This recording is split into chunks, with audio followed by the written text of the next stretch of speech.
Okay, so what I'm going to do today is check the transmission fluid of the CL600 that's down there. You can't see it, or you can see a little bit of it down there. The CL600 is not shifting properly. After you start it up and it warms up, then you start hearing a high-pitched whine and it no longer will shift. It goes into neutral.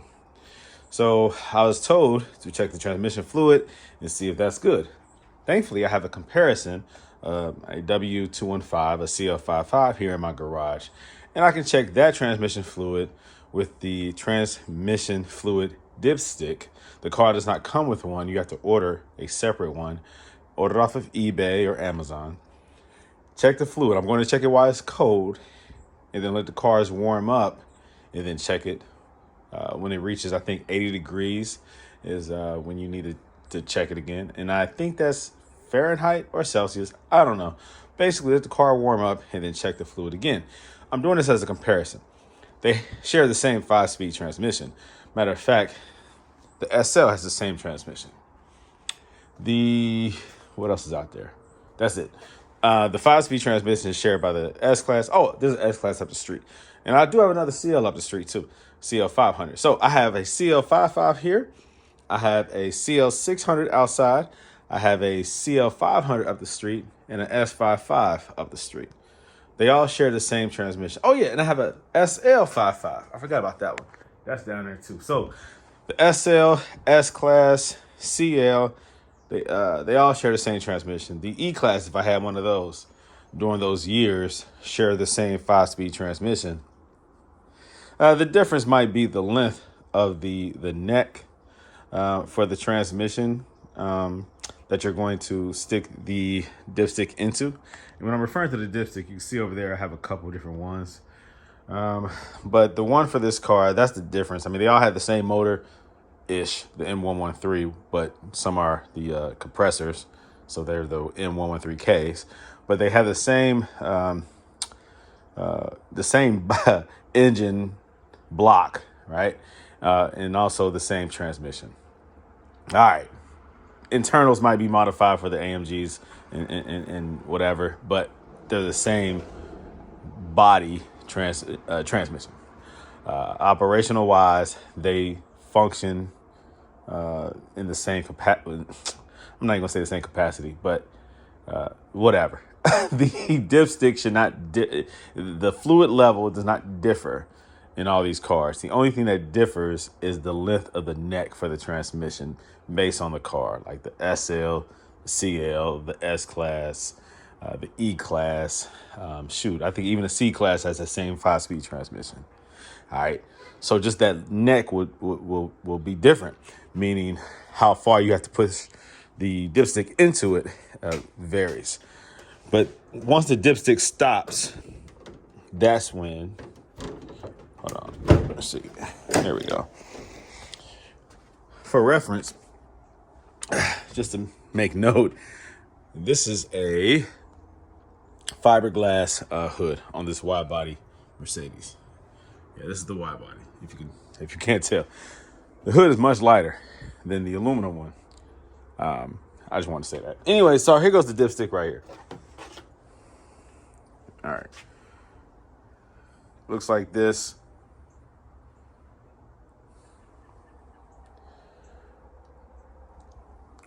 Where does this dipstick go?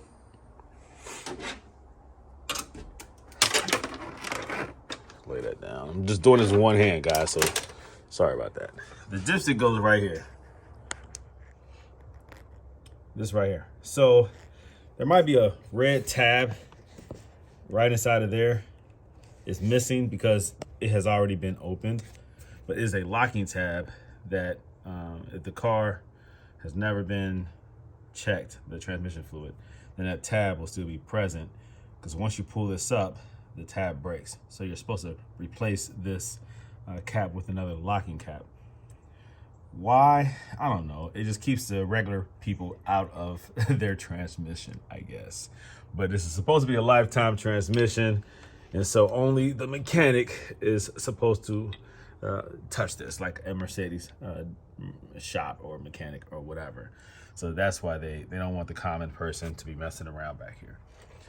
But as times have changed and people have become more educated, more aware of the importance of self-maintenance and self-care of their vehicles, that is, they realize that it is important to always check your fluids, always check your levels.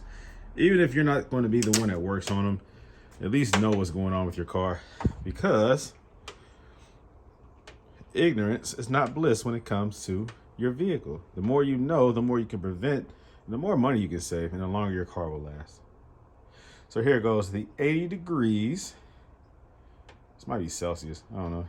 And then there goes the 25 degrees. This is cold. All right, so you stick this thing in there while it's cold. This is in the garage, it's wintertime, it's definitely cold. Do this with one hand. You're gonna stick this in there.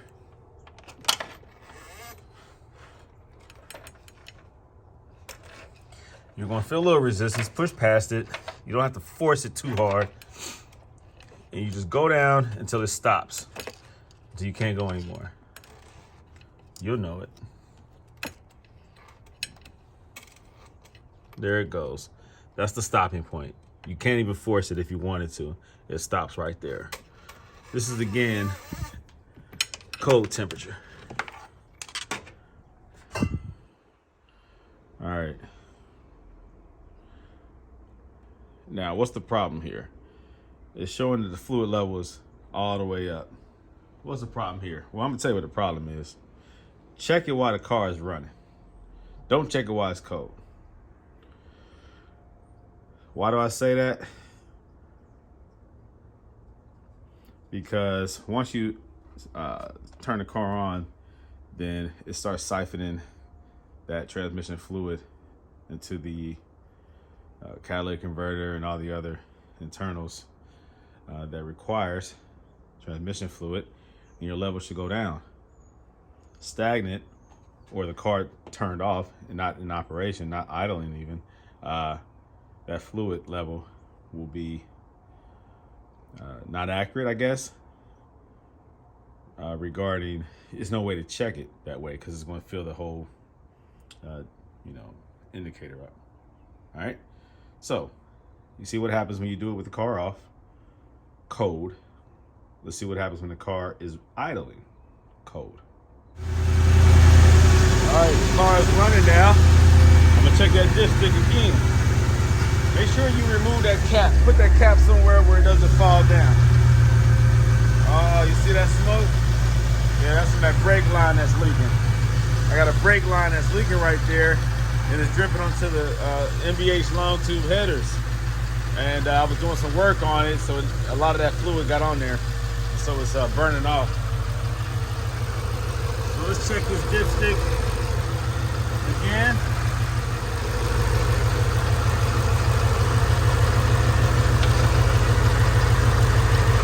Of course, make sure you wipe it off before you throw it back in here. All right, all the way down. Now let's pull it out and let's see what it looks like while the car is running. All right, there you go. So that's good. Right about at that line. All right. Probably could use a little bit. See some bubbles on there. I probably could add a little bit of fluid to it because you see that line is very distinct. It needs to be at that line with the arrow pointing to it. All right. So that's it with it cold. So what I'm gonna do next is start the CL600 and check the fluid level and see where the fluid is on that one. And I'm gonna do a comparison and see if it's low or if it's good. All right. So I'm gonna wipe that thing off properly with two hands, wipe it off, and do the same procedure for the CL600. All right, and here goes the CL600. And I'm gonna do the same procedure. Just started the car up. All right, it's right down here. Same location, different angle. That's what I'm saying. Sometimes the length or angle even of these might be different based on the vehicle. So keep that in mind. Also, there is an O-ring, a rubber O-ring. So don't lose that. I already wiped this off, so it's clean. Just so I can show you guys. Hold on. See? It's wiped off both sides. All right. Now let's go in. Before this thing starts to warm up. Again, the problem that I'm trying to resolve is why my CL600 transmission stops shifting after it warms up. Is it the fluid level? Is that the problem?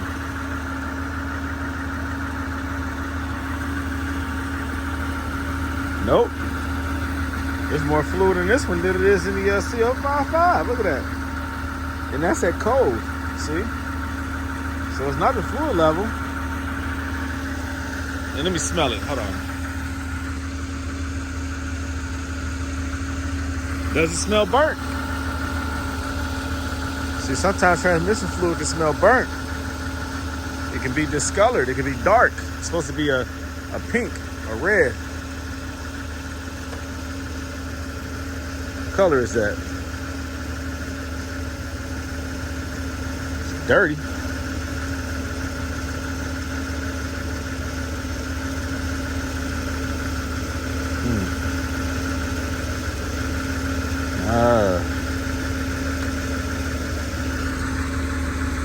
Maybe it does smell burnt.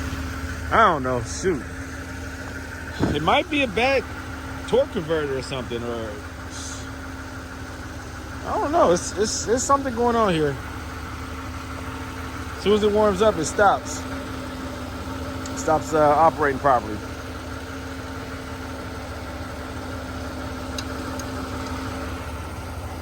What do you think is going on, man? Is my transmission shot? Will the fluid flush fix it? Do I need a new transmission? Do I need a new torque converter? Conductor plate doesn't cause this, unless it does and I just don't know it. Haven't experienced it.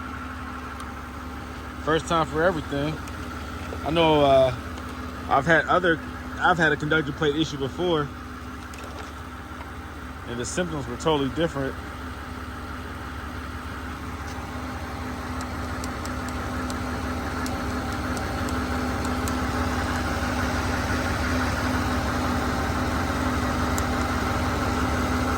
See, that's kind of I don't like that color. It's supposed to be pink.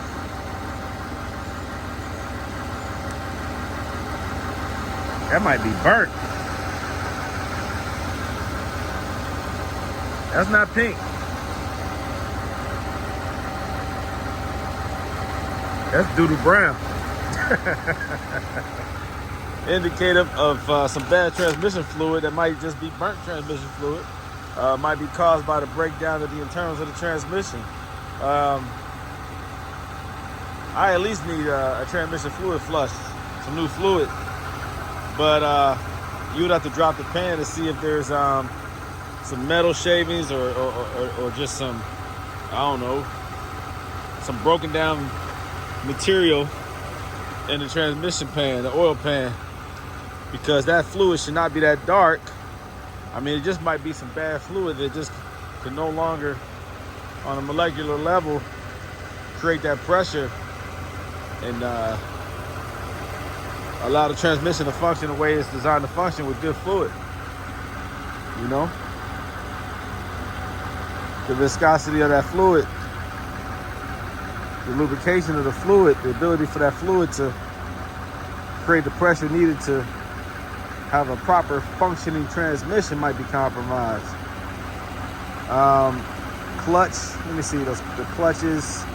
Yeah, you would have some material in that pan, so I think the pan needs to be dropped. It needs to be inspected.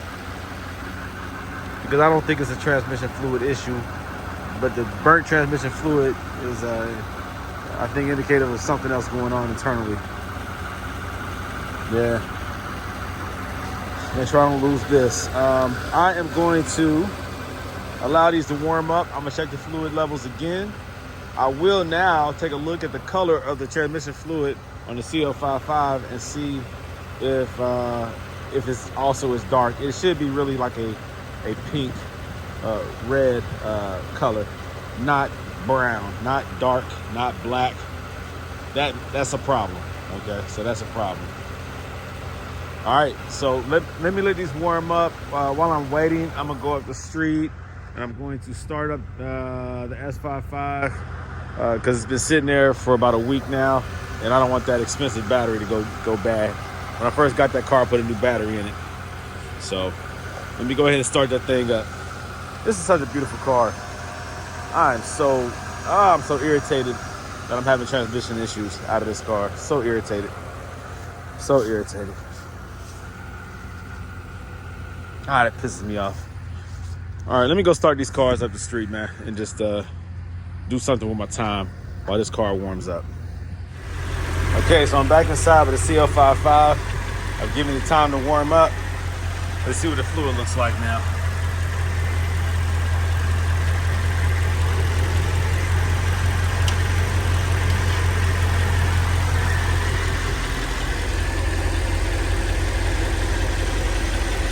All right, it's getting there. I probably do need to add a little fluid to this one. I'm trying to think, have I had any work done to the transmission on this one? Nah, I don't think I have. I'll let it warm up a little bit more, but let's look at the color of this fluid.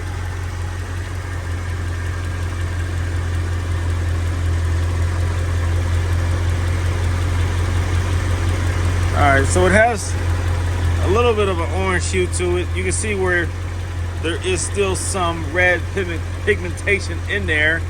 It's not dark gray like the other one.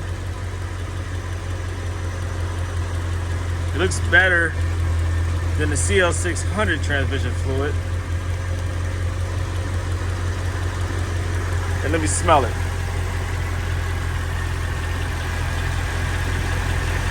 It definitely smells cleaner. It definitely smells cleaner. It smells way better. Let me smell it again. Hold on. It smells good. That's what transmission fluid is supposed to smell like. So we have burnt transmission fluid on the other car. It doesn't have this color to it. Again, this is more like a orangish, lighter brown color, almost like a caramel. In comparison to the other one, well, this transmission shifts just fine, so I know that that's not an issue. But the other car transmission does not shift fine, and the color is much darker. So that indicates, I think, an internal problem, possibly. So let me go check the CL600, see what that's looking like. All right, so I have it in there. I'm going to pull it out.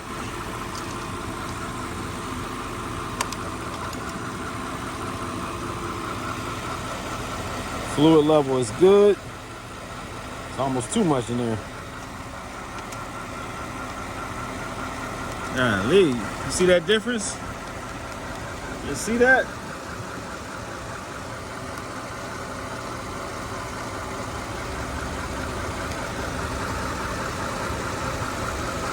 See? It's much darker. Doesn't have that caramel color to it. This has more like a dirty, grayish, dark brown. Not much orange or red to this one. And it's a stronger, more pungent transmission smell.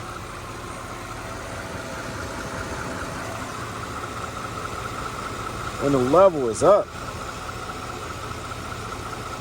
Man, it expands more than expected. I don't know. Could it be broken down? Could somebody have tried to address this issue before and add fluid to it? Is there an internal issue going on that is causing this fluid to be as dark as it is and for it to not function like as it's supposed to? See? Look at that. That's burnt, man. It's dirty. The other fluid was, as I wiped it off, it was clean. It was clear pretty much on my finger, and it smelled good.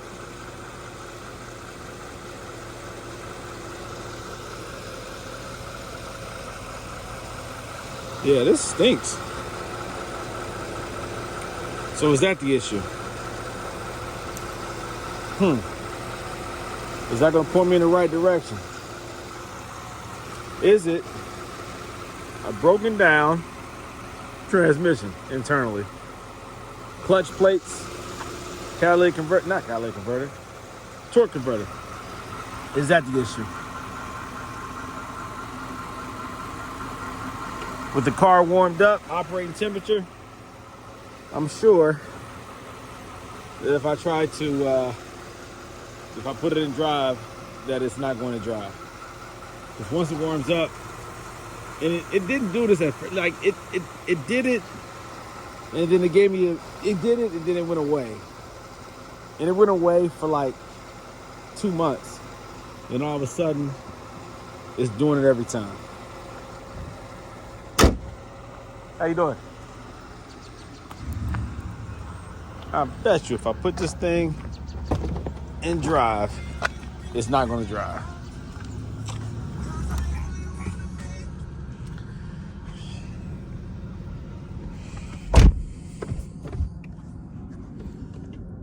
Foot on the brake, put it in drive. Nope, there you go. See, it was just going backwards. There you go.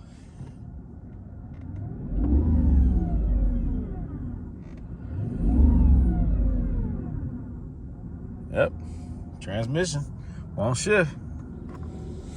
Won't shift. So once it warms up, it stops shifting. That's usually transmission. That's usually transmission. Man, that sucks, man. Golly. So what would you guys do in this situation? What would y'all do? Would you replace the transmission? Go get it serviced and see if that fixes it? I don't think it's electronic, because if it's based on it warming up, that's not electronic. That's fluid. That's fluid. So what do? Get new fluid? The fluid is broken down, but why is it broken down? It's supposed to be a lifelong transmission fluid. Like, it's not supposed to break down like that. Although we know that all cars, there is no lifetime transmission fluid. It breaks down. And these transmissions are good transmissions. So do you really want to take that risk of never changing your transmission fluid? So this is going to have to get towed. It's going to have to get towed. The transmission is going to have to be addressed. Either that means a new transmission or change the fluid, change whatever internals are broken down. I doubt that it's a conductor plate. Conductor plates usually don't do that upon it warming up. I'll do some more research just to kind of narrow down my options and the possibilities as I try to diagnose this issue. But we definitely know that as the car warms up, once it gets in operating temperature, then it will no longer shift. When I first start the car up, when it's cold, it shifts for probably about 30 seconds, less than a minute, before it starts acting up. I've got pretty far up the street, probably a quarter of a mile, maybe even half a mile, before it started to act up. Matter of fact, I've gotten a mile, and then it goes into that whining mode, and the transmission stops working. So, yeah. All right, I'll figure this out, guys. If you have any suggestions, let me know. For the time being, my baby is still sick, and I have to figure it out. I don't want to give this car away. You know, I had somebody try to buy it, and I could have sold it. That wouldn't have been nice. Ooh, they would have been mad at me. You sold me a lemon. They would have bought this car from me for a good, hefty price, and transmission would have went out, and they would have been calling my phone. saying that I screwed them over. You know, it's such a beautiful car. I'd rather it be working properly before I sell it, if I do sell it, instead of giving somebody else a problem. But yes, you guys are seeing what I see. The car will not shift once it warms up. All right. So I got to figure it out. Well, thanks for watching. I'll keep you guys updated regarding what I decide to do with this Mercedes. Right now, my feelings are hurt. All right. Right now, my feelings are hurt. My heart is broken. It's such a beautiful car. So much potential, so much power, so much luxury. But not today. Not today. I'll figure it out. Stay in touch, guys. Thanks for watching like you always do. I appreciate you. If you're new to my channel, I have plenty of Mercedes content because I have plenty of Mercedes. Cars come in from out of town. I work on them. I specialize in the coilover conversions. That's the Silver's Neomax adjustable coilovers. I install those on the SLs. On the CLs, I do the yellow speed racing adjustable coilovers. Go to my website. I sell all those products and other coilovers, as well as parts to help support those who are trying to fix their Mercedes, trying to diagnose it. I have tons and tons of videos on YouTube, probably 400 to 500 videos at this point, I think. So watch my videos, watch my content. If you have any questions, reach out to me, area code 513-967-8079, or go to my website, www.goldelementautoworks.com. You can also go to my Instagram. There you go. Widebody CL55. That's my name. Go to my AutoWorks. That's my YouTube channel. Matter of fact, here goes my personal name. Brandon P. Green. All right, guys. I love you. Thanks for watching my content. Like, share, subscribe. I'll continue to help you guys out. I'm always open to suggestions. If you have any ideas or perspectives that you want me to consider, reach out to me. I'm humble enough to listen because I'm always trying to learn. It's one thing I'll never stop doing is learning. So I love you guys. Thank you for the love. Talk to you later. Brandon Green, owner of Goldelementautoworks. I'm out.